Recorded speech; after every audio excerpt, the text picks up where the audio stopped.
Je m'appelle Georges, et vous êtes sur Mes Vécus. Imaginez devoir sauver un milliardaire abandonné par son propre avocat.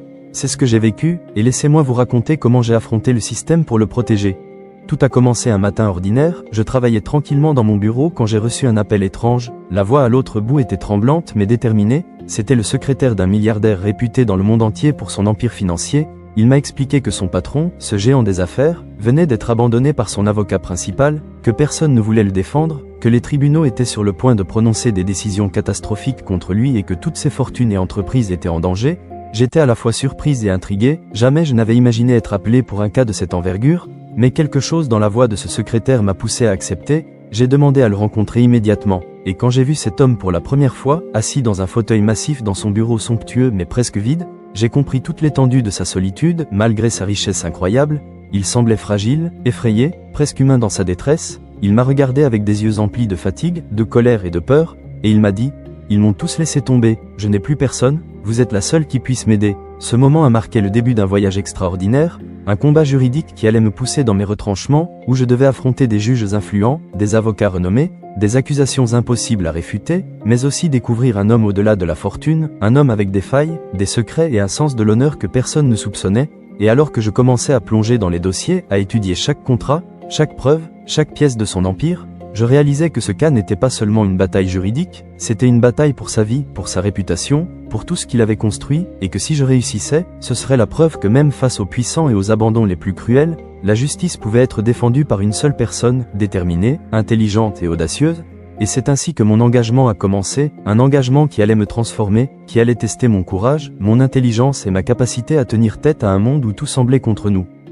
Alors que je commençais à étudier chaque dossier, chaque contrat, chaque email et chaque transaction, je réalisais que le problème dépassait de loin ce que j'avais imaginé. Le milliardaire n'était pas seulement abandonné par son avocat, il était pris dans un réseau complexe d'ennemis puissants qui voulaient le ruiner pour leurs propres intérêts, des concurrents internationaux, des associés traîtres, des décisions judiciaires manipulées dans l'ombre, et au milieu de ce chaos, j'étais seul à devoir trouver un chemin pour le protéger. Chaque jour apportait son lot de surprises, des menaces anonymes glissées sous ma porte, des messages cryptiques, des documents confidentiels volés et révélés à des médias.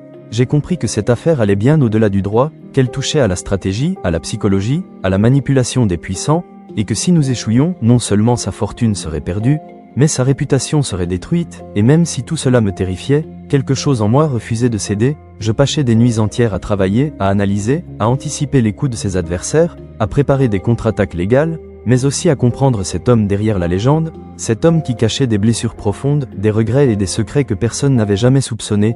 Et plus je travaillais, plus je sentais que notre relation devenait plus qu'une simple relation avocat-client. Il me faisait confiance d'une manière rare, il partageait ses inquiétudes, ses peurs et même ses doutes sur sa vie. Et cela me donnait une énergie nouvelle, un sens du devoir presque irrésistible. Mais au fond, je savais que chaque action que nous entreprenions pouvait déclencher une réaction en chaîne, que chaque mouvement devait être calculé avec précision, et que la moindre erreur pouvait tout perdre. Pourtant, malgré la peur, la tension et l'énormité de la responsabilité, je sentais une adrénaline incroyable, une motivation que je n'avais jamais connue. Et je savais que ce combat, aussi difficile soit-il, allait devenir le plus marquant de ma carrière, et peut-être de ma vie entière. Quelques semaines plus tard, la pression était à son comble, les médias commençaient à révéler des bribes de l'affaire, certains articles mentaient, d'autres amplifiaient des rumeurs, et je voyais que chaque mouvement que nous faisions était observé, scruté, analysé, et que nos adversaires attendaient la moindre faille pour frapper. Un soir, alors que je quittais le bureau tard, j'ai trouvé une enveloppe glissée sous la porte de mon appartement. À l'intérieur, des photos compromettantes de réunions confidentielles, des notes sur notre stratégie, et un message à peine lisible. « Vous êtes seul, vous ne pourrez rien faire ». Ce moment m'a glacé le sang. J'ai compris que nos ennemis étaient partout, qu'ils connaissaient chacun de nos pas, chaque décision, chaque mouvement. Mais au lieu de me paralyser, cela m'a poussé à redoubler d'efforts, à être plus prudente, plus stratégique, et à anticiper chaque coup.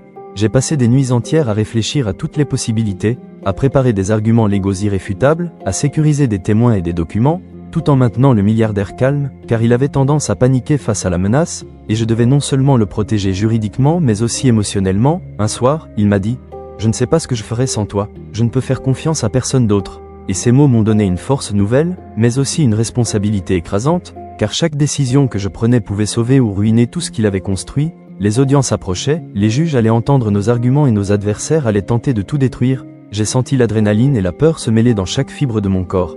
Mais en même temps, une confiance étrange naissait en moi. Je savais que nous avions préparé chaque détail, anticipé chaque attaque, et que si nous restions unis et concentrés, nous pouvions gagner, et même si tout semblait impossible, je sentais que ce combat allait marquer nos vies à jamais, non seulement par la victoire ou la défaite, mais par la force, le courage et la détermination que nous allions déployer pour ne jamais abandonner.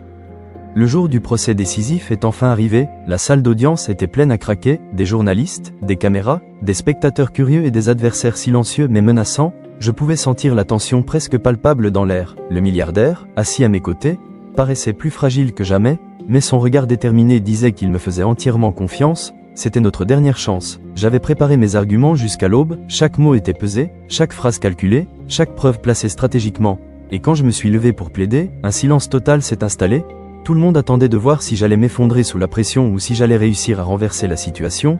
J'ai commencé calmement, j'ai présenté les faits, les incohérences des accusations, les manipulations de nos adversaires, j'ai démasqué les témoins corrompus et révélé les preuves qu'ils pensaient avoir détruites, pièce après pièce. Ma plaidoirie est devenue une démonstration implacable, méthodique et émotive à la fois, et à mesure que je parlais, je sentais le tribunal basculer, les visages des juges se durcir, certains journalistes se penchaient en avant, intrigués, et le milliardaire me regardait avec des yeux pleins d'espoir et d'admiration. Quand j'ai terminé, il y a eu un silence lourd, puis un murmure dans la salle, et après des heures de délibération, le verdict est tombé. Non seulement il était blanchi de toutes les accusations, mais ses adversaires allaient eux-mêmes être poursuivis pour falsification et manipulation. C'était une victoire éclatante, une victoire inattendue, et en sortant du tribunal sous une pluie de flashs et de questions, le milliardaire m'a serré dans ses bras, les larmes aux yeux, et m'a murmuré « Tu m'as sauvé la vie, je ne t'oublierai jamais ». Mais ce n'était pas seulement une victoire juridique, c'était aussi une victoire personnelle, car à travers ce combat, j'avais découvert ma propre force, ma capacité à rester debout même face aux puissants et aux menaces, et j'avais vu que derrière chaque fortune, derrière chaque légende, il y avait un être humain, fragile et perdu parfois, et que parfois une seule personne, armée de courage et de détermination, pouvait renverser tout un système. Je suis rentré chez moi ce soir-là, épuisé mais transformé, sachant que plus rien ne serait comme avant, que cette affaire avait marqué un tournant dans ma vie, et que même si d'autres combats viendraient, celui-ci resterait gravé comme la preuve que la vérité et la persévérance peuvent triompher du mensonge et de l'abandon. Et ce n'est qu'un des nombreux vécus incroyables que je partage ici. Alors abonne-toi à mes vécus pour ne rien manquer.